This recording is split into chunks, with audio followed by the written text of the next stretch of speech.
Bonsoir. Maintenant, je vais vous expliquer la corrigée du sujet de virologie pour l'examen de microbiologie de la formation licence pro en biotechnologie santé agroalimentaire. Donc, sujet posé en 2009. Alors, dans ce sujet, on explique que un collègue vous envoie une ampoule d'un baculovirus recombinant. Première question, c'est quelles sont les techniques qui permettent de mesurer le titre de virus infectieux dans l'ampoule que vous venez de recevoir. Une fois qu'on a fait ça, vous déterminez qu'il y a un 2 fois 10 puissance 7 PFU par ml dans l'ampoule. Et on vous demande de calculer le volume de cette suspension qui sera nécessaire pour infecter 1 million de cellules, soit pour amplifier le virus, afin d'obtenir un stock, ou alors, une fois que vous avez le stock, au même titre, pour produire un lot de la protéine recombinante.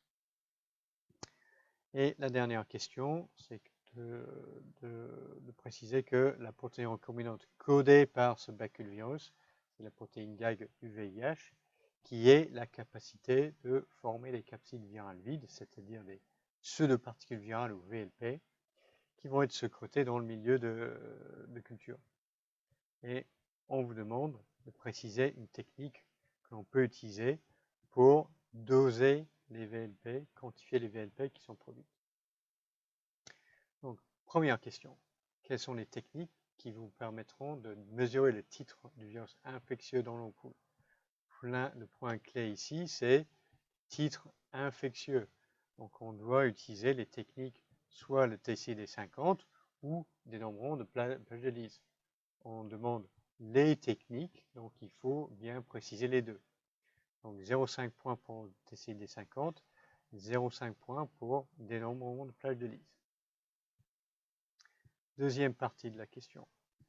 Donc, vous avez un stock qui est titré à 2 fois 10 puissance 7 PFU par ml. Et on vous demande combien il faut mettre pour infecter 1 million de cellules dans ces deux cas de figure différents. Première chose dont il faut se rendre compte, c'est que pour l'expansion du virus, il faut utiliser une MOI faible, par exemple 0,1 ou inférieur à 0,1. Par contre, pour une production de la protéine recombinante en batch, là on va prioriser une forte MOI, par exemple MOI de 10. Donc déjà pour préciser ça, ici on veut une faible MOI. Pour la production en batch, on veut une forte MOI, 1 point. Parce qu'il faut utiliser différentes quantités de virus. Alors, une fois qu'on a précisé cela et expliqué quelle MOI va pour quel type de manip, on doit calculer le volume de virus nécessaire à mettre sur 1 million de cellules. Donc il faut faire le calcul. Donc pour une MOI de 0,1, la MOI, c'est le ratio entre le nombre de particules virales infectieuses, le nombre de PFU, sur le nombre de cellules infectées. Donc on veut infecter 1 million de cellules à une MOI de 0,1. Donc il faut ajouter 1 fois 10 puissance 5 PFU dans le milieu de culture. Pour une MOI égale 10, on veut 10 PFU par cellule dans le puits. On a 1 million de cellules dans le puits, donc il faut mettre 1 million fois 10, c'est-à-dire 1 fois 10 puissance 7, 10 millions de PFU dans le puits.